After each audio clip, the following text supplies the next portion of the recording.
하나님의 말씀 빌립보서 2장 5절로 시작합니다. 삼위일체 하나님의 삼위적 계시에 있어서 가장 독특한 것이 뭐냐? 아들 하나님에 관한 이해입니다. 왜냐하면 하나님이면서 인간이신 거죠. 하나님이면서 피조물인 거예요. 이게 얼마나 신비롭습니까? 우리가 하나님 아버지, 하늘에 계신 아버지 그러면 이해하는 데 있어서 이게 간단하고도 분명해요. 그리고 성령, 우리 안에 영으로 오신 분, 그럼 이해하는 것도 쉽고 간단하잖아요. 그런데 예수 그리스도, 그분은 하나님이면서 인간이다. 그러면 우리 생각이 복잡해진 거예요. 어떻게 하나님이면서 인간이냐? 또 하나님이면서 피조물이 되신 거잖아요. 어떻게 그럴 수 있느냐? 여기에 바로 예수 그리스도가 삼위 중에 우리의 구주가 되시고 주님이 되시고 그리고 우리의 왕이 되신 이유가 있는 겁니다. 참 신비한 겁니다. 삼위가 한 분이라는 것도 신비한 거지만 하나님이면서 인간이 되셨다는 것도 참 신비롭습니다. 이러한 하나님이면서 인간이 되신 것에 대한 가장 분명한 본문이 오늘 우리가 읽은 빌립보서 2장 5절부터 11절에 나와 있거든요. 그래서 이 구절은 이제 초대교회에서부터 그리스도의 창가라고 사람들은 이야기를 하죠. 그러니까 초대교회에서 이 내용을 가지고 찬양을 했다는 겁니다. 그래서 이 내용의 핵심을 보면 하나님이면서 인간이신 그분이 자기를 비워서 이제 하나님의 영광을 버리고 인간으로 오셨고 죽기까지 복종해서 십자가에 죽으셨다는 거죠. 그러므로 아버지가 그를 모든 이름 위에 뛰어난 이름 곧 주라 시인하게 하셨다. 그런 내용입니다. 여기 보면 너희 안에 이 마음을 품으라 곧 그리스도 예수의 마음이니, 사도 바울이 예수 그리스도를 이제 우리에게 소개하면서 우리가 늘 마음속에 기억해야 될 분이 예수 그리스도고 너희 마음이 늘 예수의 마음 그대로 품어라. 그는 근본 하나님의 본체시나, 여기서 말하는 이게 본체라는 것은 하나님과 모든 부분에서 동등한 존재였다는 거죠. 그런데 하나님과 동등됨을 취할 것이 여기지 아니하고, 이게 이제 헬라어 뜻을 보게 되면 이게 뭐냐면 하나님께서 그 동등함을 자기의 이익으로 삼지 아니하고 자기를 완전히 비웠다는 거예요. 그래서 여기서 유명한 그 기독론이 나옵니다. 케노시스라고 하는, 하나님이 자기를 비웠다는 거죠. 이야기는 하나님이 자기를 포기했다는 뜻이 아니라 하나님의 특권과 영광을 이제 내려놓은 것을 이야기하는 겁니다. 겸손한 것. 오히려 자기를 비워 종의 형체를 가지고 사람들과 같이 되셨다. 이게 형체라고 번역을 했는데 사실은 앞에 있는 하나님의 본체와 똑같은 본체란 뜻이에요. 이게 본질적으로 종과 똑같이 됐다는 겁니다. 이게 이제 신비한 거예요. 하나님이신데 어떻게 종하고 본질적으로 똑같게 그렇게 되셨냐. 이게 참 신비한 것이죠. 당신이 이제 사람이 돼서 이 땅에 와가지고 인간의 모든 연약함을 다 감당하셨어. 나중에는 죽기까지 복종을 하시 십자가에 죽으신 거라는 거죠. 이거는 종의 본체를 가지신 분이라는 거죠. 그래서 여기에 말한 것처럼 사람의 모양으로 오셔가지고 자기를 낮췄는데 그야말로 십자가에 못 박혀 죽으시는 그 모든 것을 감당하신, 그래서 이것이 그 유명한 하나님이시면서 인성을 가지신 분이다. 그런데 그분이 하나님의 영광을 이제 버리고, 그러니까 자기를 비우신 거죠. 그리고 인간이 되셨는데 그것도 부족해서 죽기까지 복종하셨다. 그래서 이 예수 그리스도의 이 비움, 케노시스는 모든 그리스도인들이 자기를 비우고 겸손하라고 하는 삶의 모델이라는 겁니다. 자기를 부인하고 오직 하나님의 뜻에 순종하는 삶의 실제적인 하나의 모델이 예수 그리스도라는 거죠. 예. 그러니까 하나님이 그를 지극히 높여 모든 이름에 뛰어난 이름을 주셨다.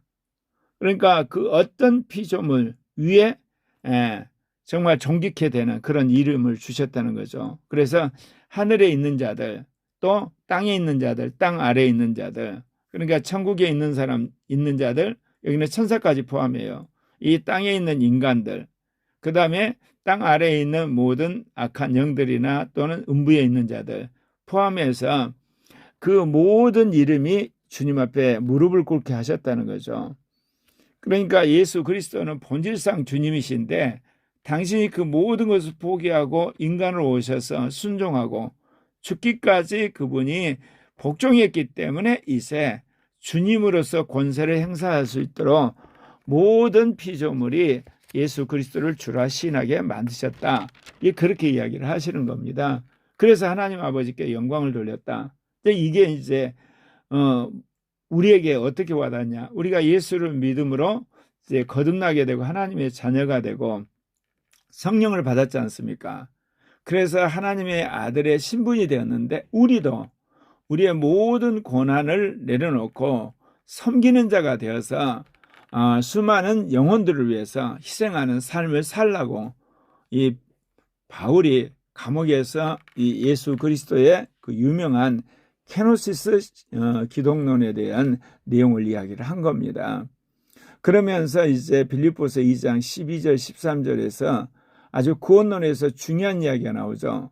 그러므로 나의 사랑하는 자들아 너희가 나 있을 때뿐 아니라 더욱 지금 나 없을 때도 항상 복종하여 두렵고 떨림으로 너희 구원을 이루라. 너희 안에서 행하시는 일은 하나님이시니 자기의 기쁘신 뜻을 위하여 너희에게 소원을 두고 행하게 하시나니. 그렇게 이야기를 하거든요. 그러니까 우리는 예수를 믿음으로 구원을 받았다고 이제 고백을 하죠. 그래서 이제 하나님의 자녀가 되었다 그러는데 여기서는 우리가 고백하는 것과 시제가 좀 다른, 뭐라고 이야기하냐면 항상 복종하여 두렵고 떨림으로 너희 구원을 이루라 이렇게 이야기를 하고 있다 그 이야기입니다. 그래서 이제 구원은 이미 이루었고 이루어가고 있고 이루게 될 것이다. 이제 그런 표현을 하게 되는데 그 말이 맞죠. 이미 구원을 이루었어요. 그런데 구원을 이루어가야 되는 거예요. 그리고 주님의 심판대에서 구원을 이루게 될 것입니다. 근데 이 구절은 하나님의 주권과 인간의 책임이라는 양면을 이야기하는 겁니다. 하나님이면서 인간이 되신 그분, 그래서 하나님의 영광을 버리고 종의 본체가 되어서 죽기까지 복종하신 그분의 어떤 그 낮아짐과 그분의 이제 주님이 높으심, 이것과 이제 대조돼서 우리의 구원 문제도 그렇게 이야기하는 거예요. 예수를 믿음으로 값없이 우리를 의롭다고 하시고 구원해 주셨는데 이제는 복종해서 두렵고 떨림으로 구원을 이루라는 겁니다. 이게 여기 있어서 하나님의 주권과 인간의 책임 이야기를 하죠. 우리가 값없이 그리고 믿음으로 의롭다움을 받고 자녀가 됐잖아요. 이거는 하나님의 전적인 은혜예요. 그렇다면 이제 우리가 성령 안에서 주님에게 복종하고 두렵고 떨림으로 구원을 이루나, 여기는 칭의보기보다는 성화를 주님께서 말씀하시는 거죠. 예수를 믿음으로 의롭다움을 받았으니까 이제는 성령 안에서 우리가 그렇게 살라고 이야기를 하시는 겁니다. 그렇기 때문에 특별히 여기서는 복종을 하라고 이야기하세요. 우리가 구원을 받을 때는 믿음이라를 강조하잖아요. 믿어라 그러고. 근데 여기서는 복종함으로 너희가 이 구원을 이루라. 이제 그렇게 생각하게 되면 어때요? 인간이 구원을 위해서 열심히 일해야 되고 수고해야 되고 노력해야 되는 것 자칫 강조가 되는. 그러니까 그 다음 구절에서 뭐라고 그래요? 너희 안에서 행하시는 이는 하나님이시니. 그러니까 우리가 구원을 이루는 데 있어서 이 구원을 이루는 건데 하나님께서 우리 안에서 행하고 계신다는 거예요. 자기의 기쁘신 뜻을 위해서 너에게 소원을 두고 행하게 하신다. 그러니까 지금 바울이 복종하고 그리고 두렵과 떨림으로 구원을 이루라 그랬는데 이것은 하나님이 너희 안에 소원을 두고 행하게 하시는 거예요. 하나님의 은혜로. 결국은 하나님의 은혜와 인간의 순종, 이게 맞붙어 있는 거죠. 예. 그래서 이게 이제 하나님의 은혜와 인간의 순종을 라는 어떤 하나님과 인간의 협력이라고 그러는데, 여기서 주도권은 항상 하나님에게 있다는 것을 우리가 확실히 알아야 되는 겁니다. 그러니까 구원에 있어서 인간의 요구되는 책임이 있지만, 이 책임도 실은 하나님이 주신 은혜 안에서 이루어지는 거죠. 하나님이 소원을 주고 의지를 주고 또 그것을 행하게 하신다는 거죠. 그래서 우리가 성령의 충만을 구하고 주님의 은혜를 구함과 동시에 이제 성령이 임하면 성령의 명령에 따라 순종하는 그런 사람이 되기를 주님께서 우리에게 요구를 하시는 겁니다. 예. 그러면서 이제 바울이 뭐라고 이야기를 하냐면요, 이 모든 일을 원망과 시비가 없이 하라. 그런데 이런 과정 속에서 주변의 사람들과 원망하거나 시기가 없으라는 거죠. 그래서 복종하여 두렵고 떨리는 삶을 살아가는 사람이 어떤 모습이 달리냐, 이제 여기서 나오는 게 흠이 없고 순전하여, 흠이 없고 순전한 삶으로 나타나는 거예요. 그리고 또 하나는 어그러지고 거스리는 세대 가운데서 그들을 따라가는 것이 아니라 하나님의 흠없는 자녀로서 세상에서 빛들로 나타나는 삶, 이게 바로 구원을 이루는 거예요. 그러니까 우리가 구원을 받았다는 것은 예수를 믿음으로 의롭다움을 받는, 그렇게 되는 구분된 삶이라, 구분되었다면 이제는 성령 안에서 여기에 거룩하고 흠없는 삶을 살아가는, 그래서 세상 가운데서 빛들로 나타나는 거죠. 그러면서 바울이 부탁을 합니다. 생명의 말씀을 밝혀 나의 다름질이 헛되지 아니하고 수고가 헛되지 아니하므로 그리스도의 날에 내려 자랑할 것이 있게 하려 함이라. 그리스도의 날에 이제 우리 모두가 그리스도 앞에 서게 되잖아요. 바울이 그 이야기하는 거예요. 너희가 나의 자랑이 되기를 원한다.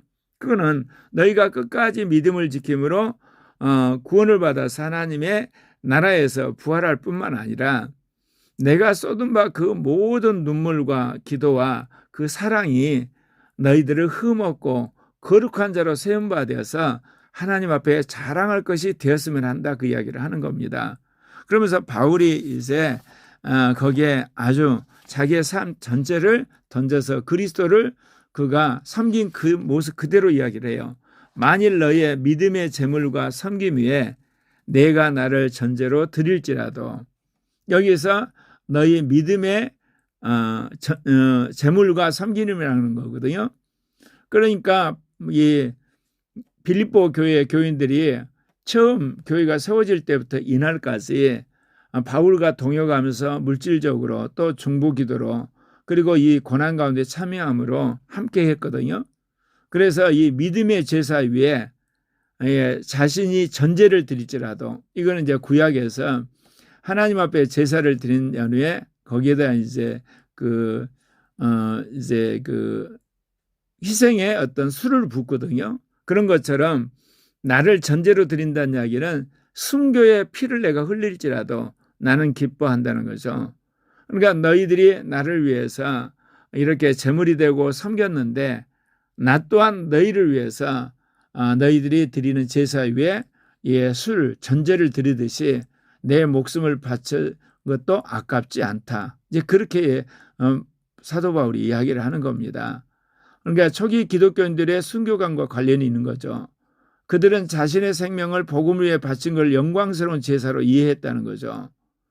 복음을 전하다가 자기가 흘린 피가 빌립보 교회 성도들의 믿음이란 제사 위에 붓는 전제물처럼 그가 이제 고백하고 있습니다.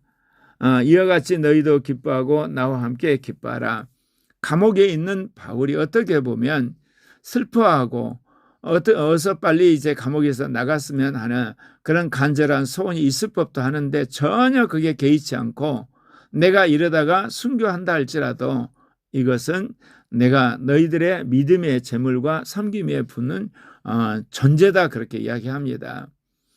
그러니까 이 구절은 바울의 어떤 희생적인 리더십, 복음에 대한 헌신, 그리스도의 고난에 참여하는 것을 분명하게 드러내고 있습니다. 그러니까 그가 억지로 일을 하는 것이 아니라 자발적으로 주를 위해서 헌신하게 되는, 그래서 여기서 말하는 그 너희들의 믿음의 제물과 섬김의 전제를 드린다는 이야기는 로마서 11장 1절에서 하나님의 거룩한 산 제사를 드리라는 말과도 연결되는 거죠. 그러니까 우리의 삶 전체를 하나님 앞에 제사 드리는 그런 삶. 그러니까 너희들의 그 믿음과 그리고 헌신에 내가 순교에 피를 흘린다할지라도 그걸 전제로 바치겠다고 하는 바울이 빌립보 교인들을 지극히 사랑하고 또 한편에선 자신의 삶을 따라오라고 이렇게 이야기를 하는 것입니다. 그러니까 빌립보서 2장 17절에 나온 내용은 바울이 어떻게 목회를 했고 또 신앙에 있어서 그가 어떤 삶의 모델이 되는 걸 우리에게 분명히 보여줍니다. 그는 자신이 고난을 당하고 희생을 당하는, 그래서 그것 자체가 하나님에 드려지는 하나의 예배라는 거죠. 하나님께 드리는 제사로 이해했다는 거.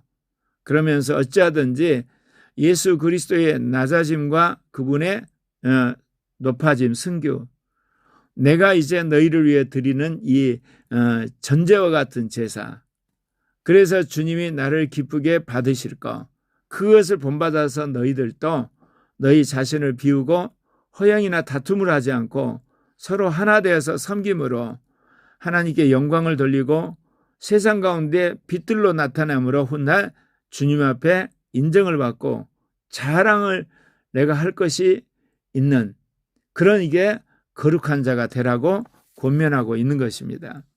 주님이 늦은 비 성령이시되 우리로 하여금 제2 종교개혁의 사명을 주신 것은 바로 오늘 바울이 말한 것처럼 예수 그리스도를 믿음으로 구원받았다 하는 우리에게 주님에게 절대적으로 복종하고 두렵고 떨림으로 구원을 이루는, 정말 주님 안에서 성화를 이루어가는, 그래서 성도의 반열에 서기를 주님이 원하시는 겁니다.